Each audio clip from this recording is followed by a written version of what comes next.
Well, thank you very much, Barbara. It's so sad that this is live. She said it's live. Well, it's always live. There's always somebody with a phone. It becomes live. Ask a lot of politicians that are no longer in politics. I want to thank Marie-José Gravis for your incredible leadership of the club. It's an honor to be here. It is wonderful also to be back in New York with so many friends and distinguished leaders, business and finance, academia, and I have to add, in real estate. All my real estate friends are here. I'm especially grateful for and to your longtime club members because it's a club with a tremendous reputation and somebody doing an absolutely incredible job as director of the National Economic Council, a friend of mine who I got on. I've been hearing this voice for 35 years. It's driving me crazy. Larry Kudlow. Always calm, always cool, and he's just Larry. And he's terrific, I'll tell you that.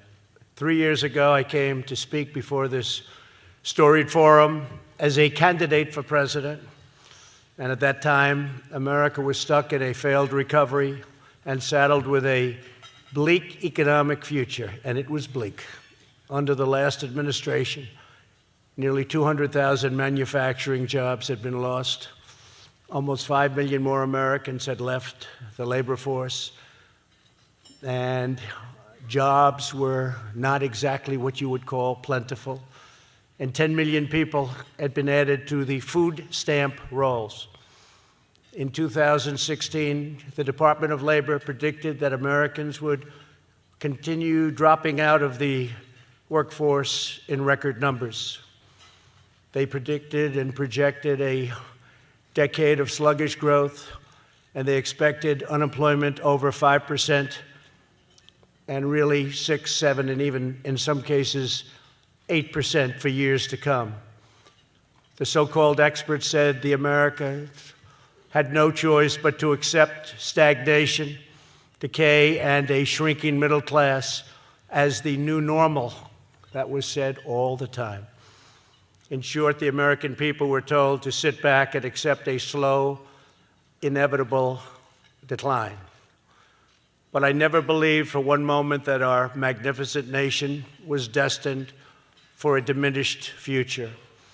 I knew that our destiny was in our own hands, that we could choose to reject a future of America and really look at a future of American decline unacceptable, and to build a future of American dominance, which is what I wanted.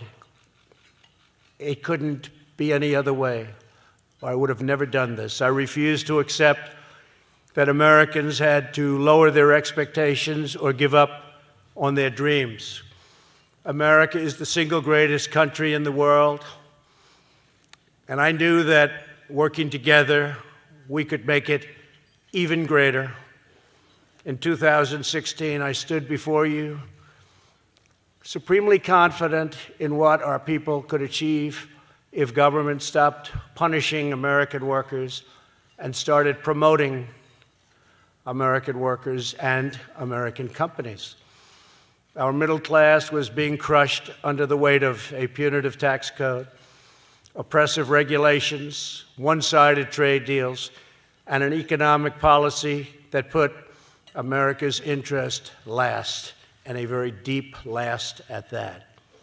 I knew that if we lifted these burdens from our economy and unleashed our people to pursue their ambitions and realize their limitless potential, then economic prosperity would come thundering back to our country at a record speed. That's what's happening. Today, I'm proud to stand before you as President of the United States to report that we have delivered on our promises and exceeded our expectations by a very wide margin. We have ended. Thank you. I was waiting for that. Thank you. I was waiting for that. I almost didn't get it. We have ended the war on American workers. We have stopped the assault on American industry. And we have launched an economic boom, the likes of which we have never seen before. I did this despite a near-record number of rate increases and quantitative tightening by the Federal Reserve since I won the election. 8 increases in total, which were, in my opinion, far too fast an increase and far too slow a decrease. Because remember, we are actively competing with nations who openly cut interest rates so that now many are actually getting paid when they pay off their loan, known as negative interest. Who ever heard of such a thing? Give me some of that. Give me some of that money. I want some of that money. Our Federal Reserve doesn't let us do it. I don't say, thank you. The smart people are clapping. Only the smart people are clapping. I don't say that's good for the world. I'm not president of the world. I'm president of our country. But we are competing against these other countries nonetheless, and the Federal Reserve doesn't let us play at that game. It puts us at a competitive disadvantage to other countries. Yet in the face of this reality, our economic policies have ushered in an unprecedented tide of prosperity, surging all throughout the nation. We're paying interest. By other comparisons, we're paying actually high interest. We should be paying by far the lowest interest, and yet we're doing better than any nation by far on earth. The extraordinary numbers tell the story. Back in 2016, before I took office, the Congressional Budget Office projected that fewer than 2 million jobs would be created by this time in 2019. Instead, my administration has created nearly 7 million jobs and going up rapidly. We beat predictions. Thank you. We beat predictions by more than 3 times the highest estimate that I saw during the campaign. Nobody thought it was even possible to get close to a 7 million number. 2 million was maxed out if you were lucky and if you did a great job. Unemployment has recently achieved the lowest rate in 51 years.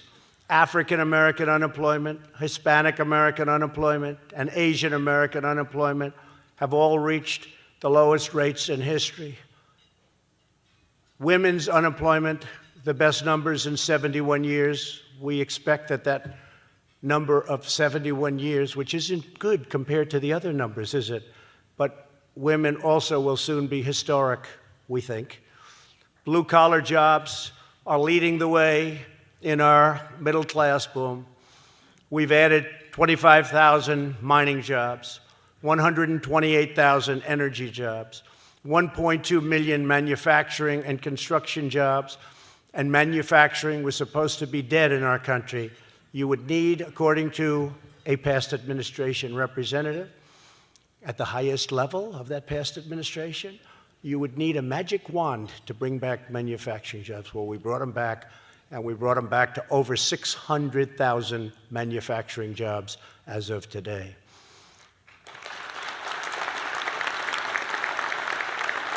And those are very important jobs. Nearly 7 million people have been lifted off, very importantly, food stamps. 7 million people off of food stamps.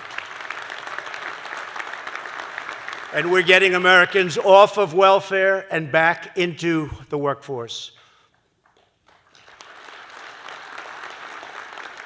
Nearly 2.5 million Americans have risen out of poverty. That's a record.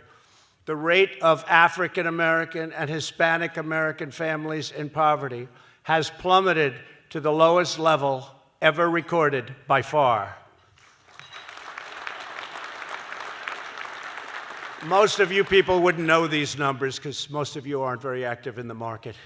But since my election, the S&P 500 is up over 45%. The Dow Jones is up over 50%. And the NASDAQ is up 60%, slightly more.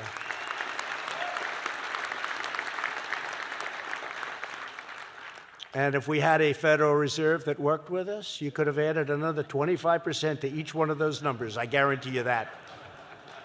That doesn't happen. But we all make mistakes, don't we?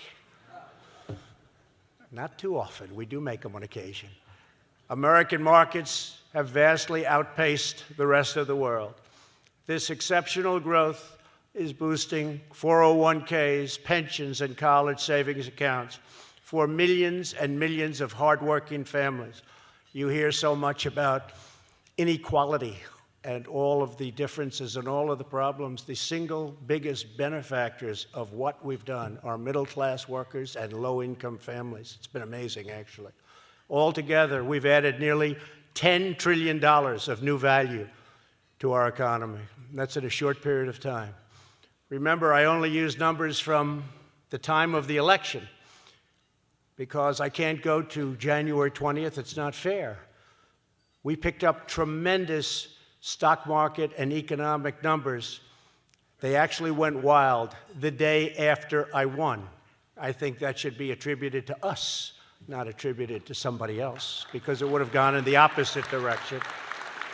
It would have gone in the opposite direction had the other result taken place, which fortunately it didn't. Last year, GDP growth matched the fastest rate in more than a decade, and it was the best of the G7 countries by far, by far.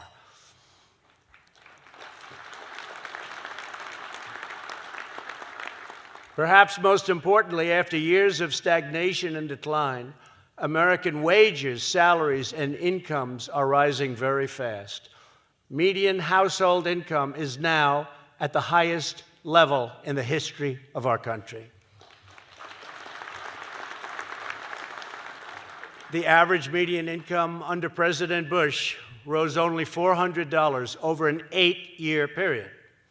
Under President Obama, it rose $975 over an 8-year period. And under my administration, it rose $5,000 over slightly more than just 2.5 years. That's a big difference. And if you remember, President Obama was paying 0% interest for a long period of time, while we're paying a much higher rate of interest. But in addition to the $5,000, we have to add $2,200 for the tax cuts, average tax cuts, and $2,000 to $3,000 for regulatory and energy cuts. So that would be a total of almost $10,000 versus $400 and versus $975. So that's something. So you have over 8 years, you have $400. Over 8 years, you have $975. Over 2.5 years, we're almost up to 3, but this was done and calculated only as of 2.5, and it's only gone up since then. We're at almost $10,000. So our consumers, because of this, are in the best shape probably in the history of our country, and I think it's going to be very long-lasting, very, very long-lasting. This also allows me the latitude and timing to take some of the horrible, incompetent, just terrible trade deals that have been made over the years and make them great. It's like make America great again, make the trade deals great. I don't know if I can use the word again. Make them great, period, because I don't think they were ever any good. Haven't seen it. We were great, and then we weren't so great, but we're great again. And by the way, on jobs, just now, I'm glad this is today, because just now, they just announced we have the highest number of people working in our country, in the history of our country, almost 160 million people. We've never been close to that number.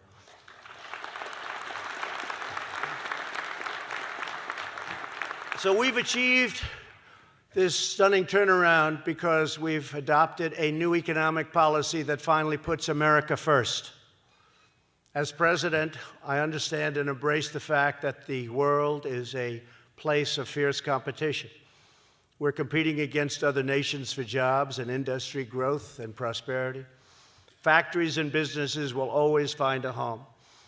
It's up to us to decide whether that home will be in a foreign country or right here in our country, our beloved USA, and that's where we want them to stay and be and move to. If we want our families and communities to prosper, America must be the best place on earth to work, invest, innovate, build, pursue a career, hone a craft, or start a business. We want companies to move to America, stay in America, and hire American workers. My mission is to put our country on the very best footing to thrive, excel, compete, and to win. For many years, our leaders in Washington did the exact opposite. They imposed the highest corporate tax rates in the developed world, so high that people couldn't even understand what they were doing, and they would leave. Very, very smart executives didn't want to leave, but they would leave, sending our jobs and everything else all aflutter. They waged an unethical regulatory assault on the American people. They tried to shut down American energy, and by the way, they're still trying. You want to see energy shut down? Take a look at what I'm competing against on the other side. I don't think they even believe in energy. So far, I haven't found any form of energy that's acceptable to them. I think they think the factories are just going to work without energy, don't they? They don't have a clue, these people, but I don't want to mention it yet. I want to wait a little bit longer. Let them go a little bit further so they can't take it back. Because as a campaign, I like it. I like it very much.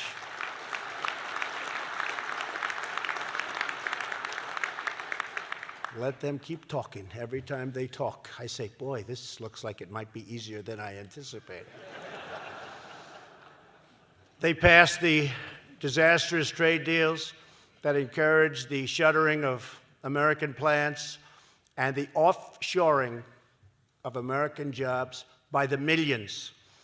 In short, the failed political class sold out American workers, sold out American prosperity, and sold out the American dream.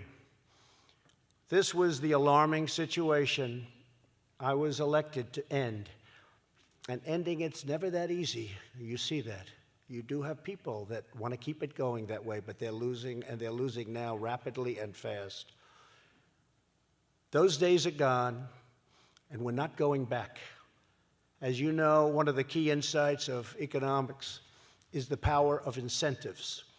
Unlike past leaders, my goal is to ensure that this power works for America's favor and for America's workers and for America's companies.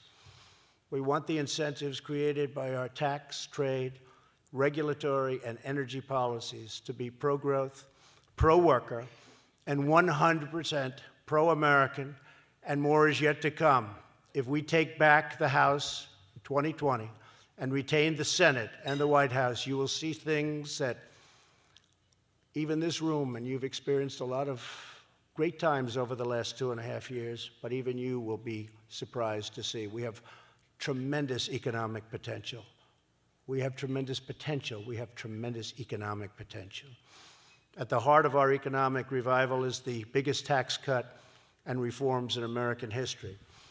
We provided massive relief for working families, saving $2,000 a year for a typical family of 4.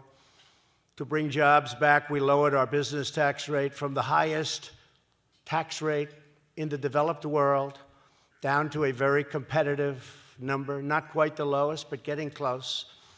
And we may even be able to get there one day, in the not too distant future.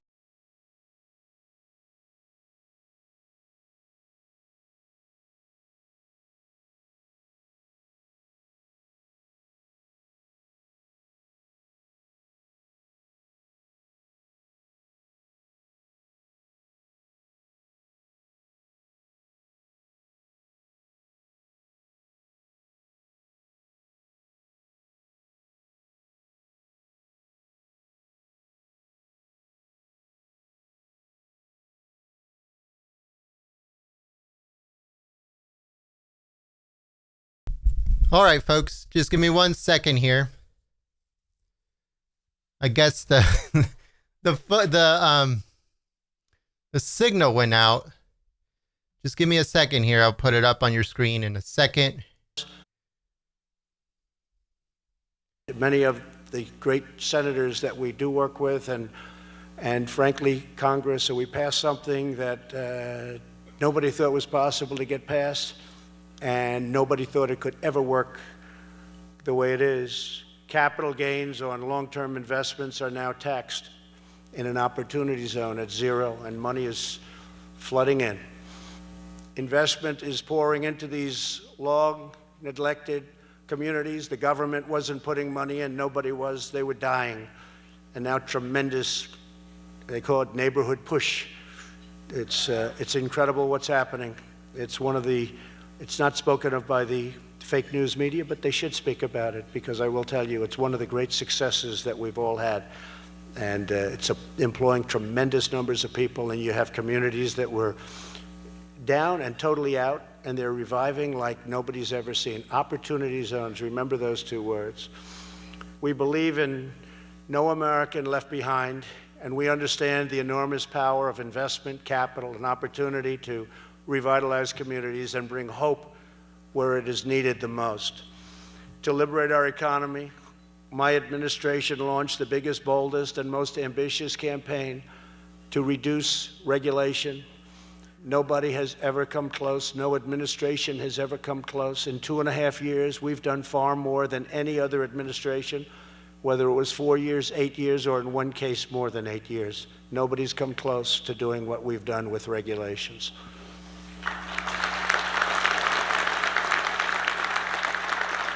And I happen to think, as great as the tax cut was, the largest in our history, I really happen to think that the regulation cuts may have had an even bigger impact on the economy, and it was quicker because we were able to do them very early in the administration, earlier than the tax cuts.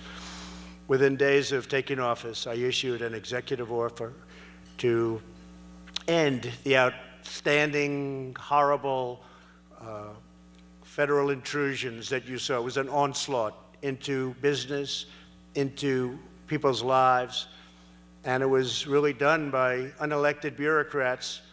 They were really accountable, and nobody held them accountable. And sometimes it's not pleasant to hold them accountable, but I do it. I do it. And we had no choice because we were going nowhere fast. My order required that for every one new regulation, 2 old regulations must be eliminated. But instead of 2 for 1, we have now eliminated 9 for 1, and we think that within the next 6 months, it will be close to 20 for 1 instead of 2 for 1. And it sounds like a lot, but you have no idea when you look at the piles and piles and piles of regulation on each one of our great secretaries. We have some great people working here, but you'd go into rooms that are half the size of this, and they would literally be stacked to the ceiling with regulations. Nobody's ever seen anything like it. And we have actually, I think, a fairly long way to go. We need regulation, but it has to be smart regulation. Highways were taking 20 years to get built, to get approved. You'd put in an application, 21 years later, they'd reject it. It would cost many, many times more, 25, 30, 40 times more. But they were taking 20 years. We're trying to get that down to 1. And it may get rejected, and that's okay. But you haven't spent 20 years on environmental impact statements in order to build a simple highway or roadway that's desperately needed. So we have it down close to 1 year. We want to hit the 1-year number. And if it doesn't work, we're going to reject it, but it's going to be rejected fast, swiftly. But mostly it's not going to be rejected. We ended the ridiculous Waters of the United States rule. What a beautiful name. The name was beautiful. The act was a disaster. It didn't allow you to do anything. When I signed it, I said, you know, Waters of the United States, what could be a more beautiful title? I'm going to get killed when I signed this. To kill it. I had to kill it. It made land development prohibitive. It made impossible situations for farmers, for everybody. And I had 35 people in my office, farmers and builders and ranchers and others, strong people, very strong men and women, and almost all of them were crying. They said, "You've given our life back." These laws were horrible. They took away everything. You would have a puddle in your land, and they would call it, you were under river control, you were under lake control for what is called a puddle. You couldn't get anywhere near it. And if you did, you'd literally be arrested. We're streamlining approvals for critical infrastructure. Our regulatory roadblock is also leading to major price reductions in healthcare and prescription drugs. We've gotten the prescription drugs down. First time in 53 years that prescription drug prices have gone down. And if we had help from the Democrats, which we do not have, you possibly have noticed that, we would be able to cut prescription drugs by 30, 40, and 50%. I've told some of the governors, Ron DeSantis in Florida, go buy them from other countries. I'm okay with it. I'm going to give them an executive order because Canada and other countries sell the exact same drug from the exact same factory for sometimes 50, 60, and 70% less than we do. And rather than going through the political charade and all of the things where the middleman, I hope we don't have any middlemen in here because somebody's not going to like me too much. We have a middleman. Any middlemen? I think they have to be the richest people in the world if you want to know the truth. They make far more than the drug companies in most cases. But I said, buy it from other countries. You go out to other countries, and what's happening already is the companies are coming back and they want to make great deals because now I'm giving the right to governors to go to Canada, go to England, go all over Europe, where the prices are so much less. Because we were forced to pay for all research and development, and they didn't pick up any of the costs. Ridiculous rules, so unfair to our country. I said, buy them from other countries and pass along the savings. The savings will be staggering, and we're starting that program. But as soon as we start that program, watch what happens with the drug prices. They'll come down over here. Because it's the same companies that make the drugs. It's the exact same companies, hard to believe.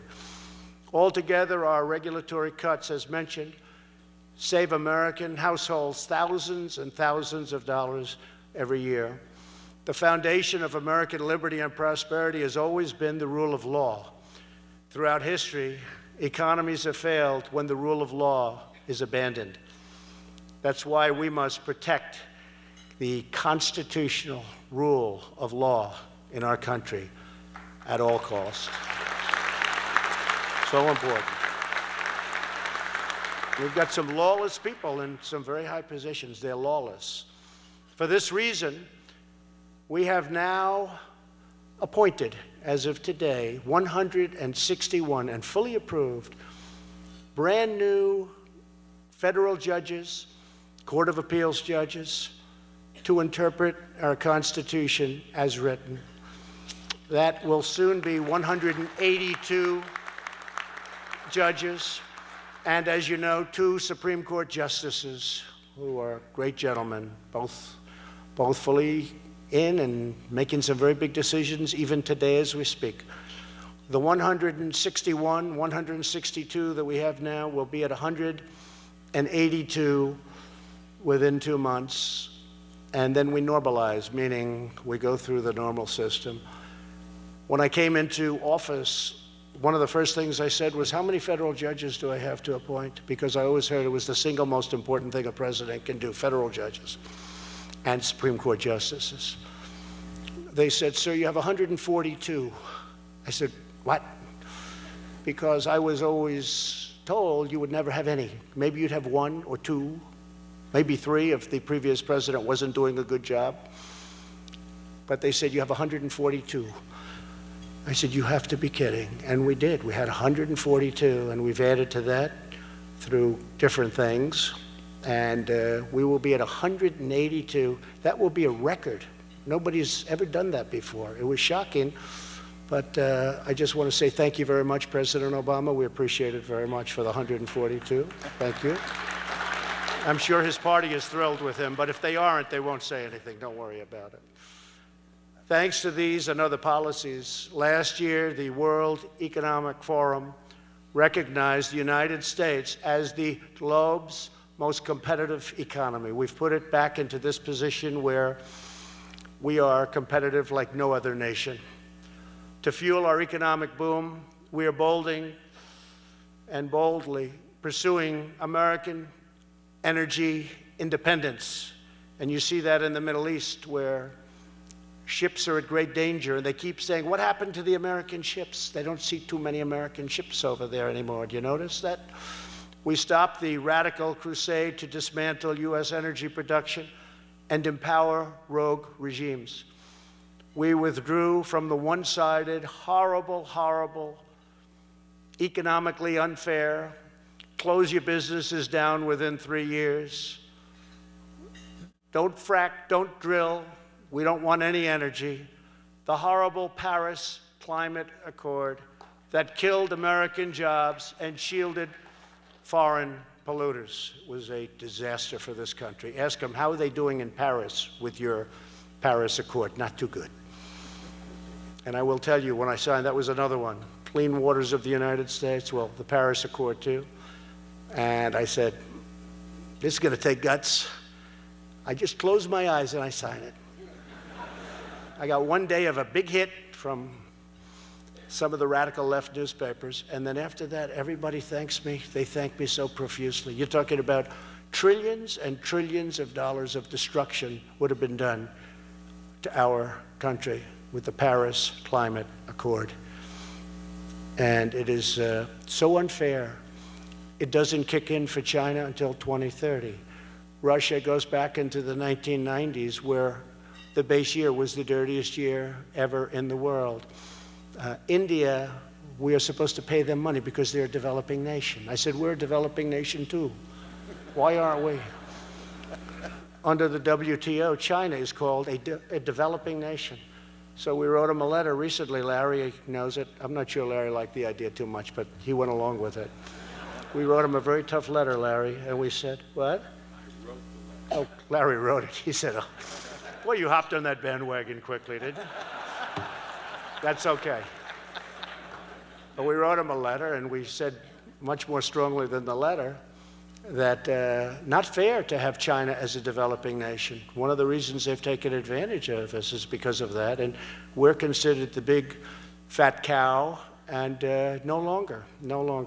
We have a lot of things to work out. And I will say this, because they know that I'm very tentative on the WTO, we're winning cases for the first time. We just won a $7.5 billion case. We never won cases. They'd rule against us because they said, hey, don't worry about the United States. They're the stupid people. Don't worry, rule against them. Keep rule. We had case after case. Now we're winning cases because they really think that I'll do something very powerful, which we have the right to do. And they're right when they think that way. And we're winning a lot of cases at the WTO level that we never even would have thought of winning before. America is now the #1 producer of oil and natural gas on the entire planet Earth. Net energy imports.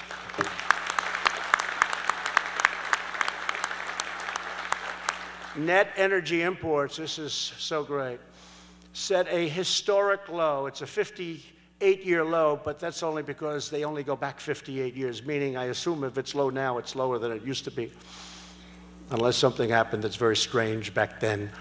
But it's at a historic low. We are now a net exporter of natural gas, and we recently became a net exporter of crude oil and petroleum products for the first time in our country's history. It's a big thing. According to the Council of Economic Advisors, the astonishing increase in production made possible by the shale revolution saves Americans $2,500 for a family of 4 in lowering electric bills and prices at the pump. And the number is actually now even higher than that. My administration is also restoring the principle that to be a strong nation, America must be a manufacturing nation. These are great jobs. These are brilliant, great people that know how to manufacture. These people were underappreciated and undertaken care of, but we take care of them. We cherish them. Past leaders wrote off American manufacturing as dead, but their policies were the ones that were actually killing it. We killed manufacturing. That's why we were losing all those jobs, because we made it impossible to manufacture. We've opened it all up. After losing, and this is a number that's hard to believe, and I've been saying it for 3 years, and I know it's right because the fake news has never corrected me. If it was wrong, it would have been headlines. Trump made a mistake. But they can't say it. After losing 60,000, can you believe that, factories under the previous 2 administrations, America is now gaining over 10,000. But they can't say it. After losing 60,000, can you believe that, factories under the previous 2 administrations, America is now gaining over 10,000 brand new, beautiful factories, and many, many more than that want to come back in, because under my administration, we're producing jobs and incentives for these companies to come back. I'm calling, as an example, Prime Minister Abe of Japan. I say, Mr. Prime Minister Shinzo, we have a tremendous problem. We have big deficits with your country. You got to start building plants. He's building many, many car plants now in the United States that he would have never built here if you didn't have this kind of a president. And he's very happy to be doing it. But they're all coming back to the United States. They want to be where the action is. Very simple. They want to be where the action is. This is where the action is. There's nobody close. There's no country close. When I meet with the leaders of countries as they come in, kings and queens and prime ministers and presidents and dictators, I meet them all. Anybody wants to come in. Dictators, it's okay. Come on in. Whatever's good for the United States. We want to help our people. But the first thing they say to me almost always, congratulations on your economy. They all say it, congratulations. It's incredible what's happened to your country. It's incredible what's happened to your economy. First thing they say in almost every instance. But central to this comeback is a series of bold initiatives to reform a broken system of international trade. We want thriving commerce with as many countries as possible, but trade must be fair, and to me it must be my favorite word, reciprocal. It's not reciprocal. We're getting it to be much more reciprocal. The American market is the most valuable and coveted market anywhere in the world. Those who want access must play by the rules, and they have to respect our game and our laws, and they have to treat our workers and businesses fairly, not the way they've been treating them over the last 25 years. America will not be taken advantage of anymore.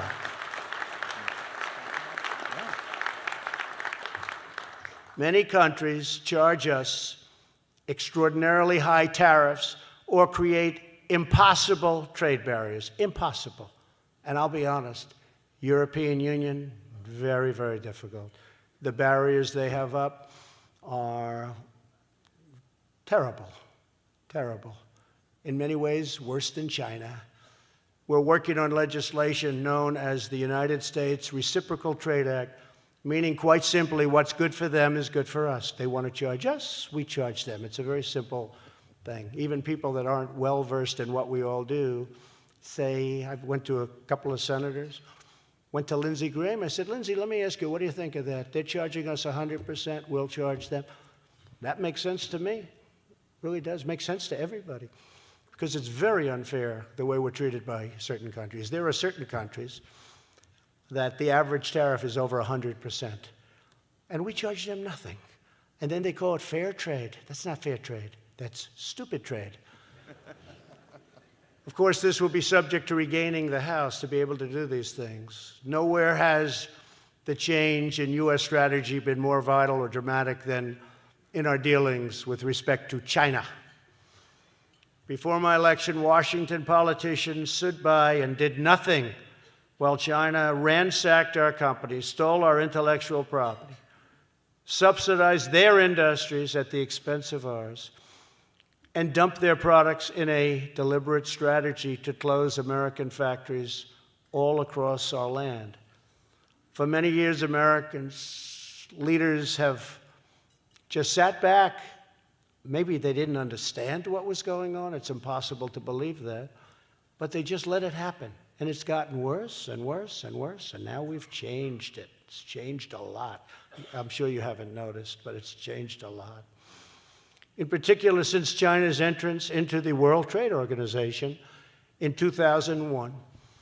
No one has manipulated numbers better or taken advantage of the United States more. And I won't use this word, cheated. I will not say the word cheated, but nobody's cheated better than China, but I will not say that. We'll say that off the record, okay? And there's only about 600 cameras back there. In fact, that is a big group up there. Good, I hope you use it, because it's true, and they understand it's true. And I don't blame China, by the way. I blame our leaders, because we should have been doing what they were doing. They did it to us. We didn't do it to them. We were defenseless. We had no leadership. This is for a long time. This is long beyond the Obama administration. So I don't blame them. I said this to President Xi. I was making a big speech in China. I had 5,000 people in front of me, and I was talking about how bad China was. And I said, this is not going over well. I was in Beijing, this massive hall, and I looked down at President Xi. He was sitting right where Larry is. He was not as imposing a figure as Larry Kudlow, but he was quite imposing. And I said, you know, I think he's getting very angry. And then I realized, how do we save this? This is going to be a disastrous afternoon. And I said, but I don't blame China. I blame our leaders. And then I realized it's true. I blame our leaders for allowing it to happen. I've told that to you and many people many times. But the theft of American jobs and American wealth is over. They understand that. My administration has taken the toughest ever action to confront China's trade abuses. We're taking in billions and billions of dollars in tariffs that China is paying for. We're not paying. China is paying, because they're devaluing their currency to such an extent, and they're pouring tremendous amounts of cash into their system. They're having the worst year in more than 57 years, more than half a century. Their supply chains are cracking very badly, and they are dying to make a deal. We're the ones that are deciding whether or not we want to make a deal. We're close. A significant phase one trade deal with China could happen soon. But we will only accept a deal if it's good for the United States and our workers and our great companies, because we've been hit very hard. We'd have deficits for many years, go back many years, $500 billion a year, not million. $500 million a year is a lot. $500 billion a year trade deficits with China. And we have them with many other countries, just not nearly as large. China probably makes up almost 60% of our deficits. We also renegotiated the last administration's failed trade agreement with South Korea. It's a terrible agreement. Our new agreement doubles the number of American cars that can be sold to South Korea under the U.S. standards, and it keeps America's 25% import tax, known as the chicken tax on small trucks, which was all ready to disappear. It was going to disappear. The deal from the previous administration was projected by them to add 250,000 jobs, and they were right. It did add 250,000 jobs. Unfortunately, the jobs went to South Korea, not to the United States. That's what we got stuck with. We also struck a deal, which is historic, with Japan. It's just partial, because we're having very tough negotiations and strong negotiations with Japan to substantially reduce barriers for American agriculture and facilitate $40 billion in digital trade and agricultural purchases. That deal was signed. And it's a great deal, but it's only phase one of the Japan deal, too. A lot of these leaders don't like me too much, folks. When you hear that I'm not so popular in various countries, please don't accept that as, gee, he doesn't have a good personality. Just realize what I'm trying to do for you. It's about time, okay? Please. They recently came out with a poll that President Obama is much more popular in Germany than I am. I said, guess what? He should be. He should be. The day I'm more popular than him, you know I'm not doing my job. Let's put it that way. Because we're treated very badly by countries.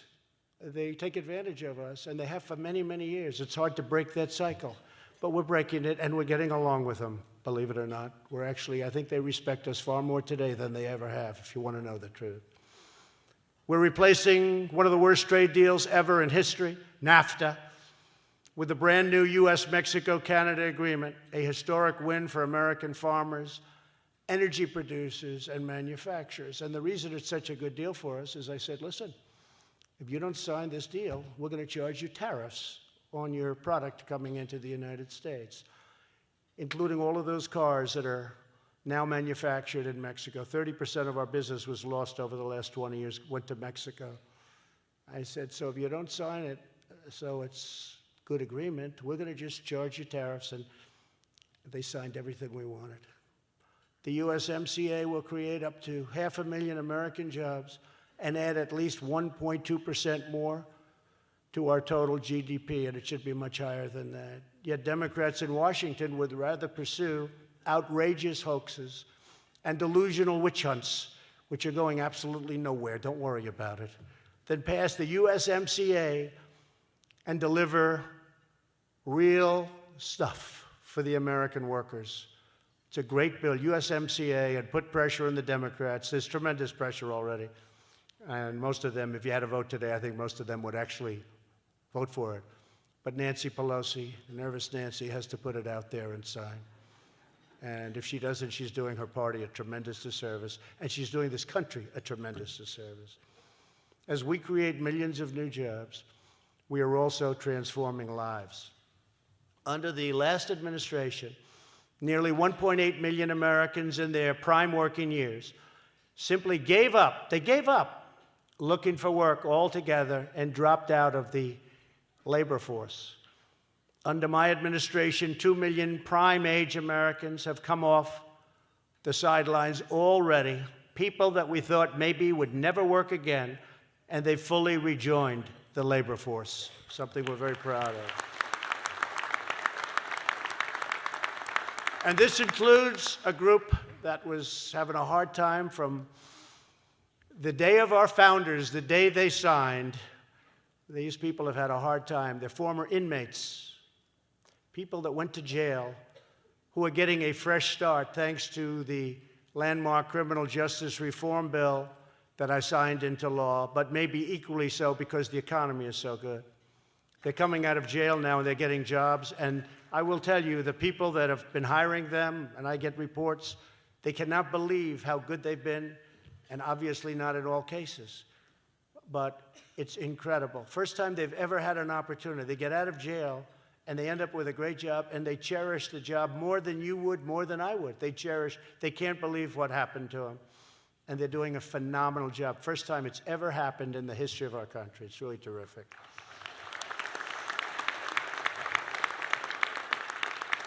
When we say hire American, we mean hire all Americans. By focusing on the needs of people, not the desires of government, we're helping our citizens realize their ambitions and pursue rewarding careers. Over 1.1 million fewer Americans are now forced to rely on part-time work today than when I was elected. That's a tremendous number. People are working 2 jobs and 3 jobs and making less money than they made 21 years ago. That was the stat. A record number of Americans are quitting the job that they have to take a job that they like even better. They like the job better. They like getting up in the morning, like we all do. They like going to work, and they have something that they can do, and they're getting paid more money for it, which is something that's probably never happened before in this country to the extent it's happened now. This increased competition is driving up wages for blue-collar workers who are the biggest beneficiaries of what we're talking about and all the things that I'm mentioning today. Real weekly wages for the lowest paid earners have grown more in the first 3 years of my administration than in the entire decade before my election, and decade and much more than that. Since the election, real wages have gone up 3.2% for the median American worker, but for the bottom income group, real wages are soaring a number that's never happened before, 9%. And that means you might make a couple of bucks less in your companies. You know what? That's okay. That's okay. This is a great thing for our country. When you talk about equality, this is a great thing for our country. Our tight labor market is helping them the most. Yet Democrats in Washington want to erase these gains through an extreme policy of open borders, flooding the labor market and driving down incomes for the poorest Americans and driving crime right through the roof. They want nothing to do with looking at the people that are coming in. And some very, very bad people are trying to get in. But we're building the wall. It's going up rapidly. We have tremendous help from Mexico. Despite what you read, it was a terrible thing that you read over the last period of a few days, but also over the last years. But they have 27,000 soldiers on our border now, protecting us from people coming into our country. And because of that, I'm not tariffing Mexican goods. So it works out well for everyone. But we have 27,000 Mexican soldiers, and they play by different rules than our people. If our people speak rudely to a person coming in, it means they get the electric chair. It's a very unfair situation. Our border is so, our laws are so bad, our immigration laws. It's so sad. We have what's called loopholes, many loopholes. I could fix them in 15 minutes, but the Democrats don't want to fix them. For two reasons. They don't want to give us a win. And honestly, I think they maybe just don't care. And it would solve all of the problems, and you wouldn't need Mexico's help. But we want to thank Mexico. We want to thank the president. And I've likewise offered a lot of help because they have a tremendous problem with the cartels in their country, a problem like nobody would believe, where the cartels are almost ruling a country. And I am offering to the president of Mexico the ultimate hand. And he and I have a very good relationship. And let's ultimately see what happens. But those cartels are horrible, what they're doing. You see it every day. All you have to do is turn on the news. I want people to come to our country, but they must come in legally, and they must come through a system of merit. We now know all of our obligations. Our moral obligation is to the American workers, and we're committed to helping them climb that great ladder of success. To equip them with the skills they need, we launched the Pledge to America's Workers. 367 private sector partners are providing more than 14 million skills and career training opportunities for U.S. workers. And I have to say, I'm very proud of her. My daughter, Ivanka, that's all she wants to talk about. I say, Ivanka, can we please talk about something else? No, Dad. I met today with Walmart. They're taking 1 million people. She wants to make these people have great lives. And when she started this 2.5 years ago, her goal was 500,000 jobs. She's now created 14 million jobs, and they're being trained by these great companies, the greatest companies in the world, because the government can't train them. It's a great thing.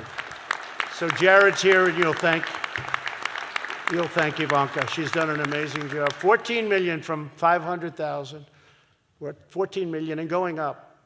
Today, the world is witnessing the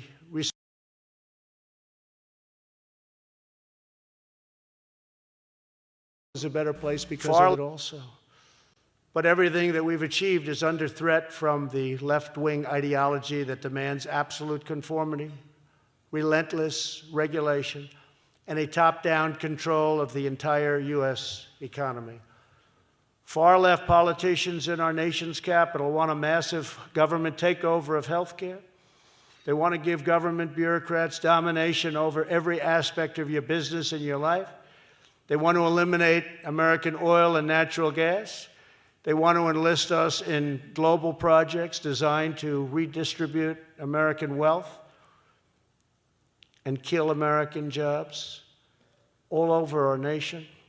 Washington's Democrats and their radical agenda of socialism would demolish our economy, reinstate the avalanche of regulations that have already ended, decimate the middle class, and totally bankrupt our nation. As long as I'm president, America will never be a socialist country.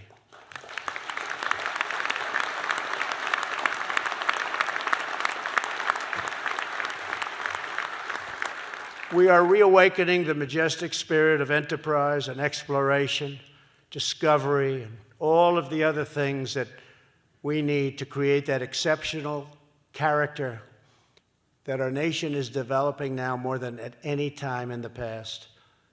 We're a nation of unbridled pioneers and adventurers and risk takers. We inherit the legacy of courageous, free, and independent souls who ventured across oceans, braved the wilderness, settled the frontiers, tamed the Wild West, and raised up towering cities of concrete, iron, and steel. Our American ancestors produced miracles of science, lost so many lives, but launched revolutions in technology, created groundbreaking new industries, built the railroads that linked our cities, fashioned the skyscrapers that touched the clouds, and gave us the most prosperous nation to ever exist on the face of the earth. This is our American heritage. This is who we are. This is who we will forever be. We believe in the dignity of work and the nobility of each and every American worker.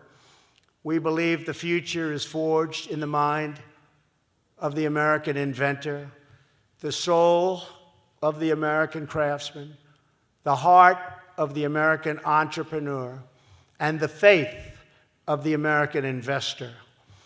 We know that there is nothing we cannot achieve as one team, one people, one family, and one glorious nation under God. With everyone here today and millions of patriots across our land, we are making America stronger, prouder, and greater than ever before. And ladies and gentlemen, the best is yet to come. Thank you, God bless you, and God bless America. Thank you very much. Thank you.